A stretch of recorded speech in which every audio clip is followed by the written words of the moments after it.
I'm never effing going back to America. America sucks. S-U-K-S. Okay, so the thoughts.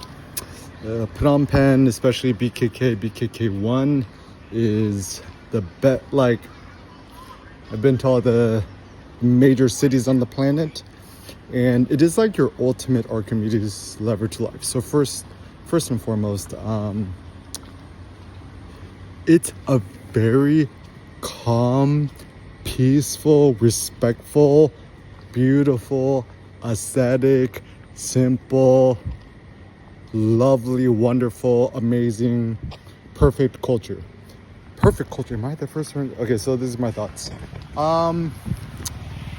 First, it is very quiet. Look, this is like early morning, right? Like, it is like effing pinpoint quiet. And the reason why I like this is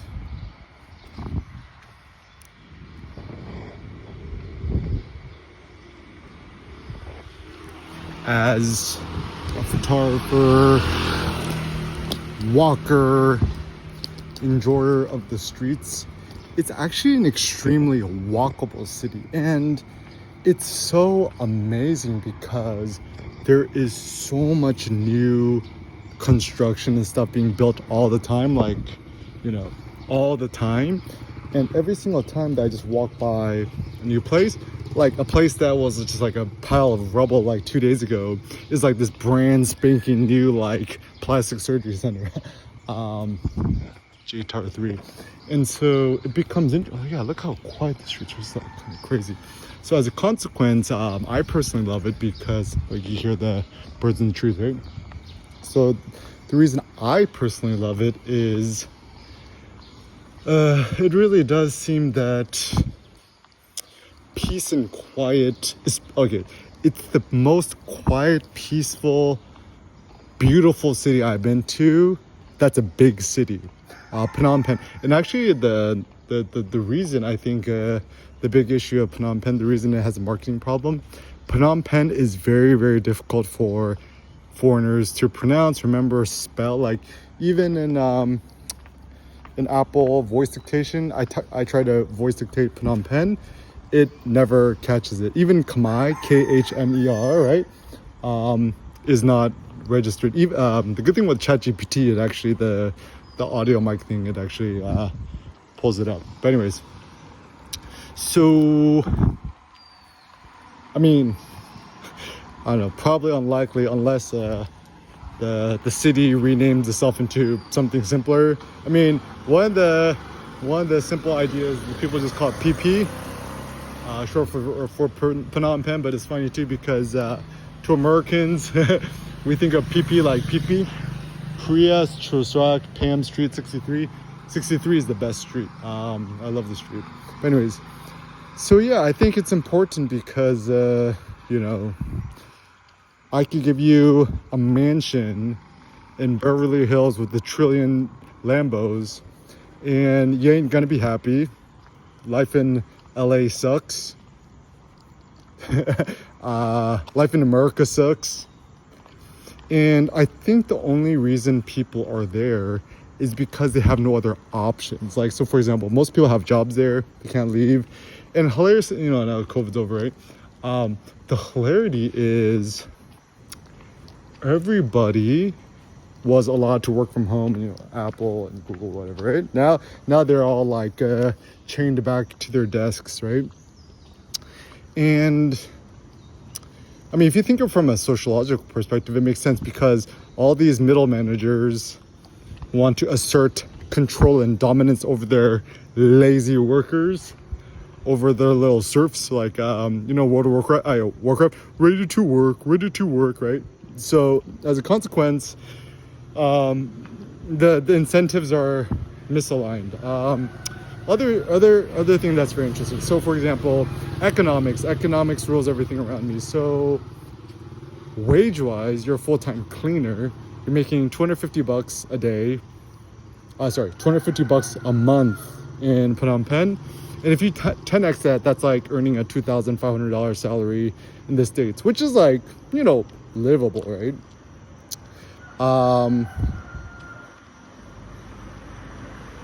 So, and then also if you're like a good college grad and you earn a salary out of college, 21 years old, making $500 a month, that's like an extremely good salary. That's like you fresh out of college making $5,000 a month. It's pretty good, right?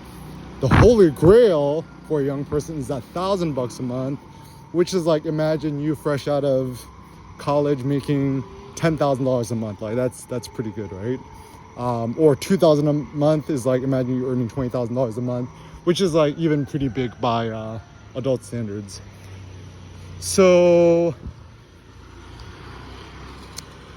the upside is, if you want to hire a day laborer, it'll only cost you $12 a day or $10 for, you're essentially paying somebody like $1.20 an hour, 80 cents an hour. And that's like paying them $10 an hour or $20 an hour or whatever, right? And so it's kind of incredible because, the other day I got a massage, right? And I tipped the nice lady, she's, her name is Tom. She's like the best masseuse of all time. Probably the best masseuse I've been on the planet. Check it out, Devatara, Devatara, in Russian market area in Phnom Penh. The best like 90-minute deep tissue massage ever. And this is another funny random thought I learned. Do you know who gives the best massages? It's kind of like 42-year-old women who are like really buff looking because they're stronger. They could dig deeper and like a little bit heavier. They need to be like, stout, right? The stout ones give the best massages. But anyways, she essentially like reformatted my whole body, and I woke up today feeling like super insanely good. And like, it's like, what time is it? It's like 4:30 a.m. I'm like, I just want to go on a walk. Going on a walk is the ultimate privilege.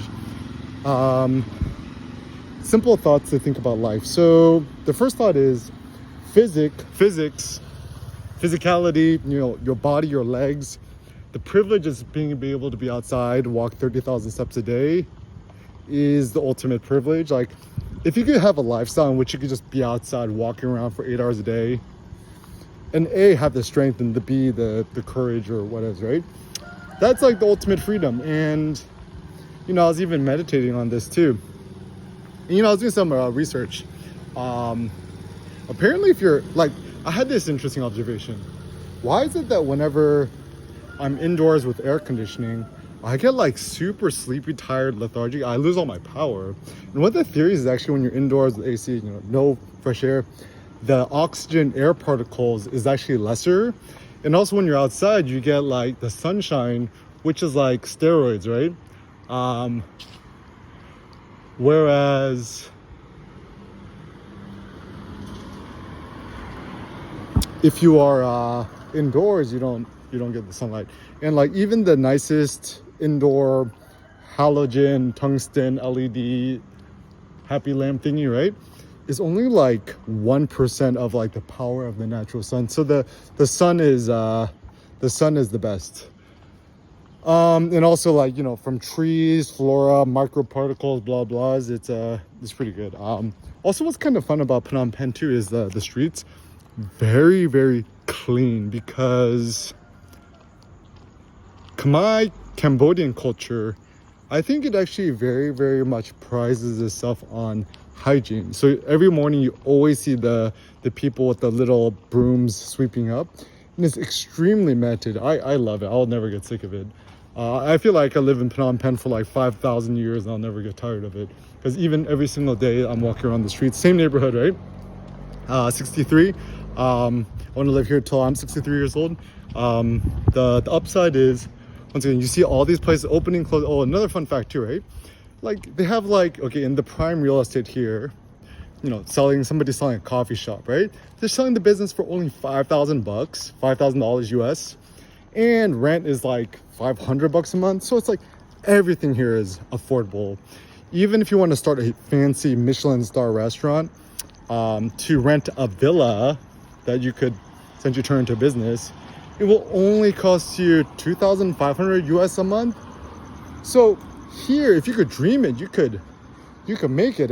Isn't that the holy grail? Like, everybody in the States has the dream to start opening up a blah blah blah, right? But it's too effing expensive. And I think the only reason why people don't have the imagination or the creativity to just like, leave the States and go to a place where you have like at least 1,000x better economic leverage is because A, they've either never traveled, and or B,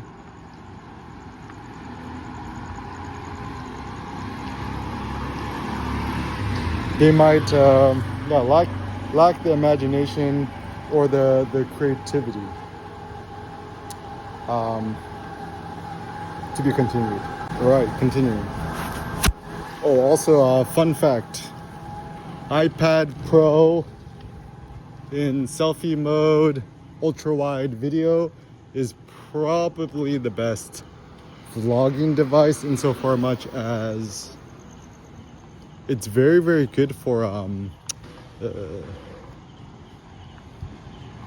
I mean, A, you got the A4, the M4 chip, and B,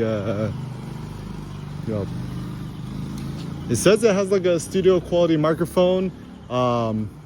Might be true, might not. Okay. So also pro tip, when you're crossing the street, just wave your hand in the air like you're hailing a cab, right? So people don't kill you. Yeah, so the reason why life here is better is that I'm just healthier, happier, I sleep better. Like, one of the funny upsides of living in a very, very tall, high-rise condo, very, very small, Japanese style, but very, very high quality or mid-tier high quality furnishings seems to be the way forward, because if you do it like that, when you're really, really high up, it's like so quiet. Like, I don't even hear a pin dime. And as a consequence, I just sleep so much better. And I think this kind of makes sense because yeah,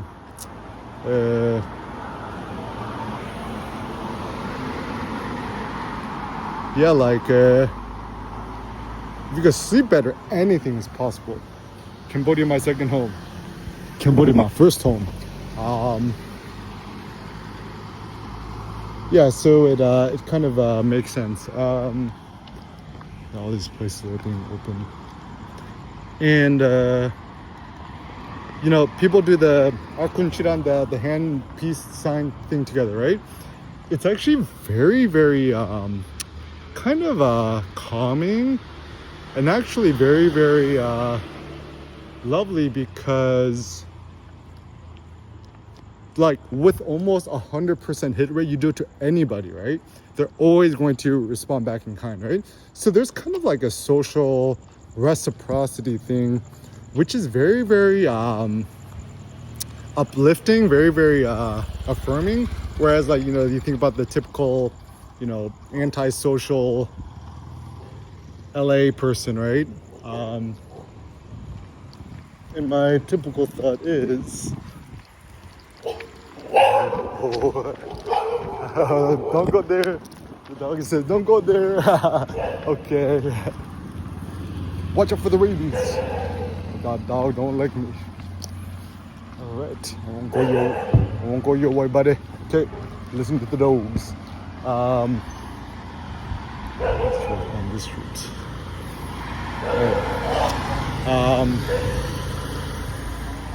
So so I think one of the big downsides of things and stuff is that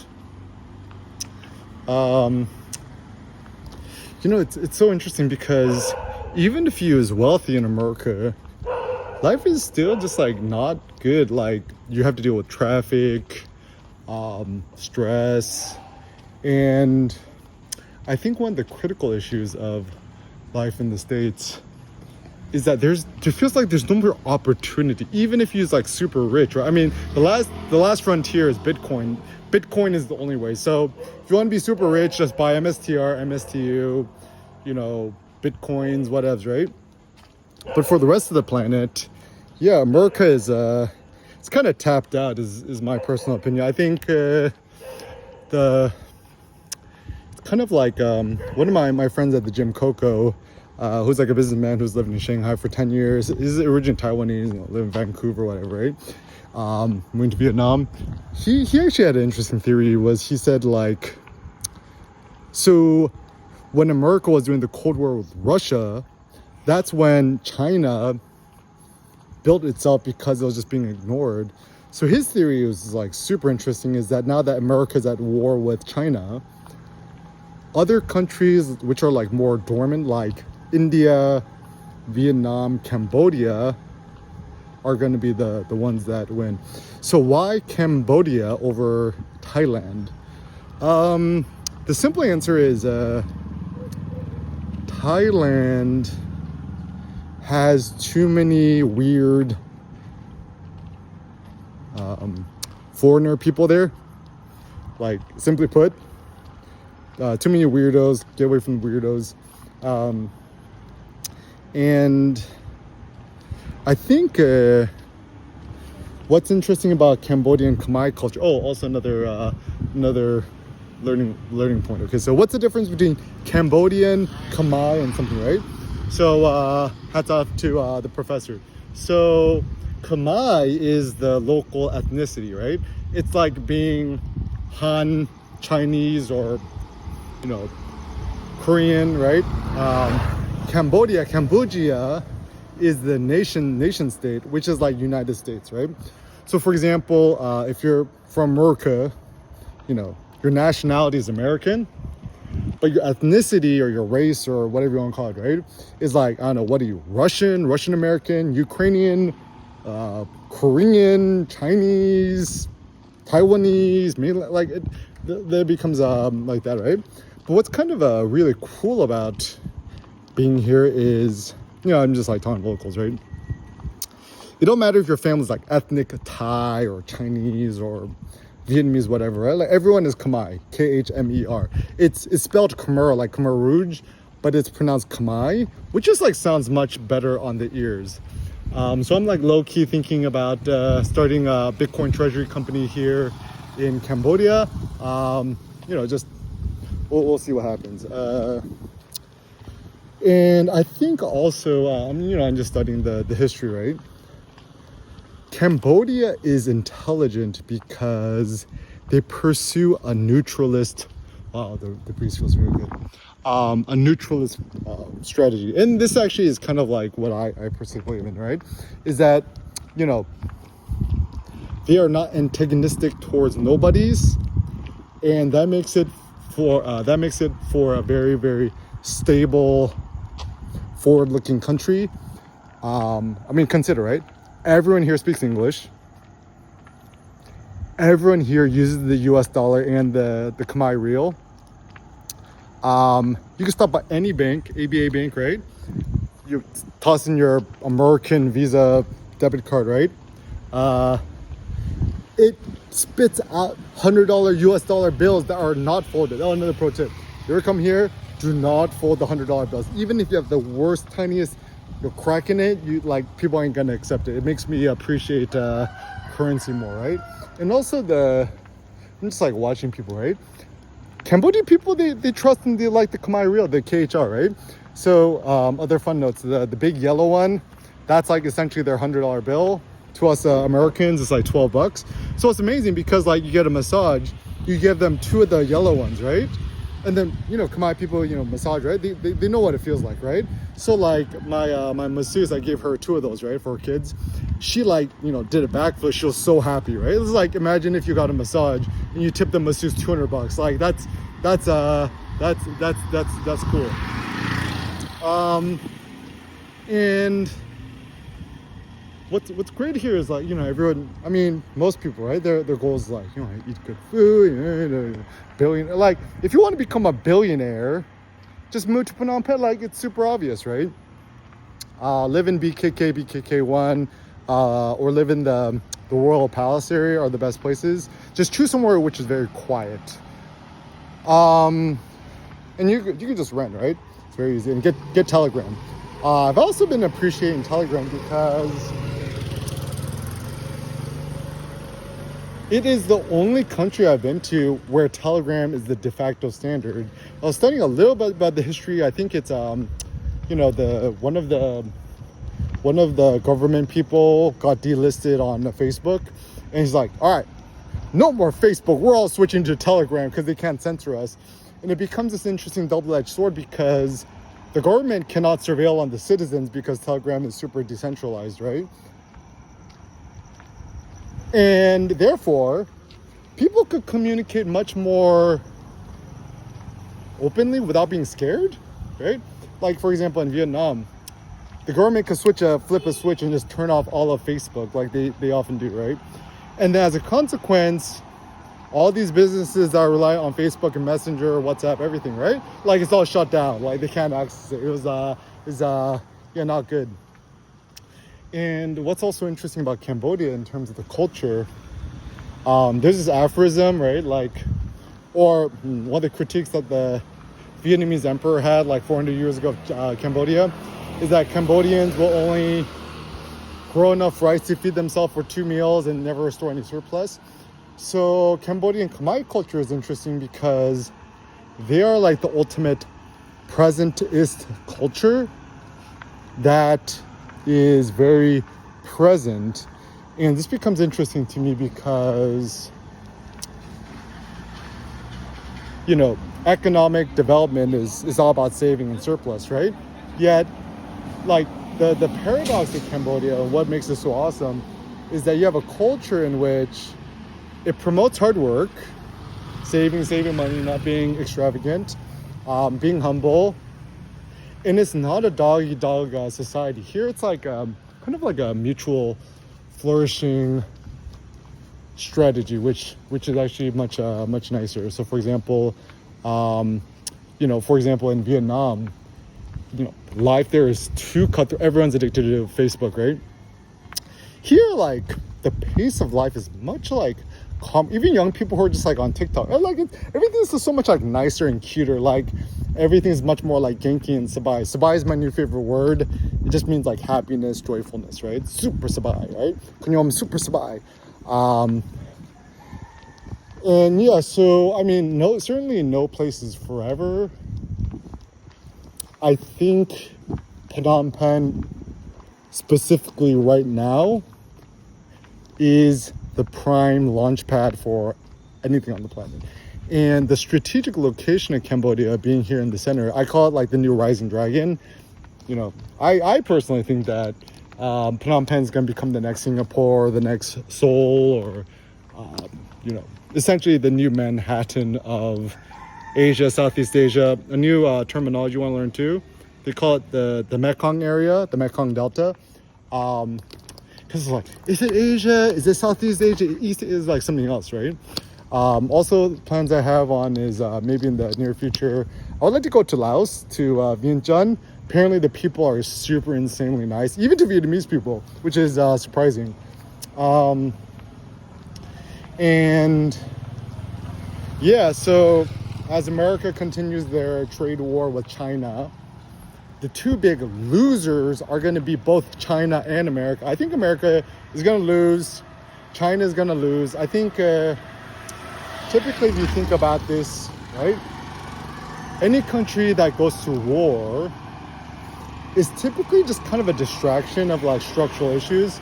I mean, the thing I am grateful for is Trump is pushing the Bitcoin strategic reserve. Hopefully in the next 6 months or a year, we'll see the American government making a purchase, which will be good for us. So then at least life in America will be, tolerable. But do you want to live a tolerable life or do you want to live a great life? You true sucker.